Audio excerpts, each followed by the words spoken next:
Quand un calcul contient plusieurs opérations, on ne peut pas les effectuer simplement de gauche à droite. Il existe une convention ou règle qui établit une hiérarchie entre les opérations. Ça veut dire que certaines opérations sont prioritaires par rapport à d'autres. Les opérations doivent donc toujours être effectuées dans un ordre précis. Tout d'abord, il faut toujours effectuer les calculs dans les parenthèses en premier lieu. On calcule ensuite les puissances, puis les multiplications et les divisions, de gauche à droite, s'il y en a plusieurs, et enfin les additions et les soustractions, encore une fois, de gauche à droite, s'il y en a plusieurs. On dira donc, par exemple, que la multiplication est prioritaire sur l'addition, puisqu'elle vient avant l'addition dans l'ordre opératoire. Alors, illustrons cette règle par quelques exemples. Voici un premier exemple. 2 fois 5 plus 3 fois 5 exposant 2. On a renoté ici l'ordre à respecter. Il faut commencer par les calculs dans les parenthèses. Il n'y en a pas. On passe donc à l'étape suivante, le calcul des puissances. Il y a dans ce calcul une puissance à calculer, 5 exposant 2.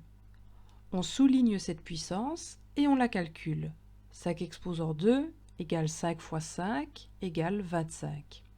Attention, derrière l'égalité, on n'écrit pas simplement 25.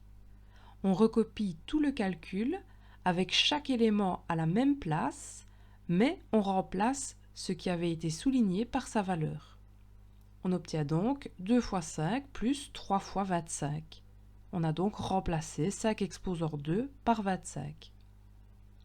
Après, il nous faut calculer les multiplications et les divisions.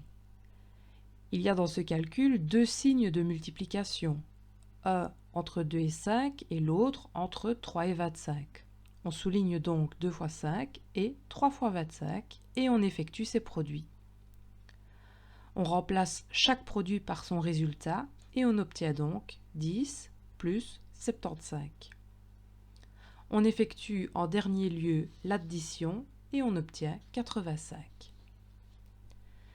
Deuxième exemple.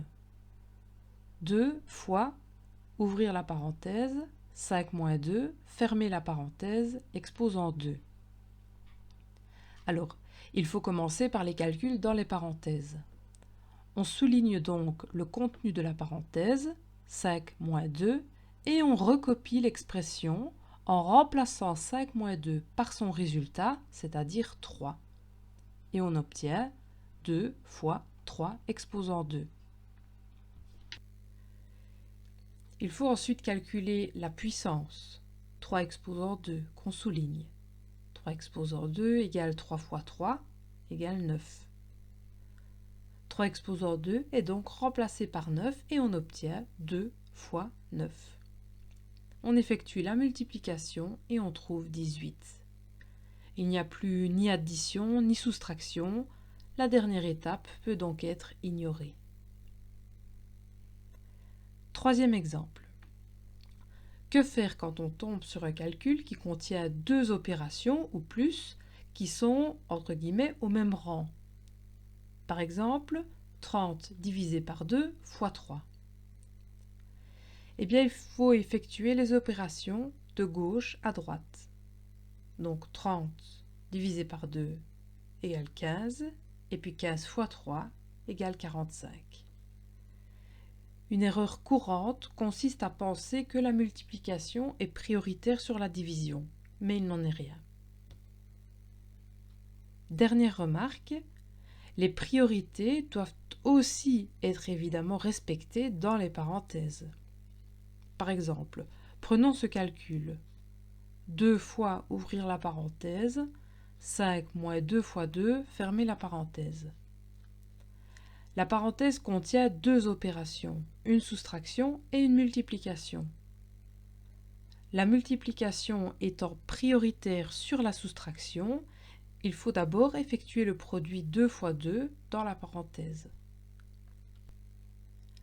On obtient donc 2 fois, ouvrir la parenthèse, 5 moins 4, fermer la parenthèse, puis on termine le calcul du contenu de la parenthèse, 5 moins 4.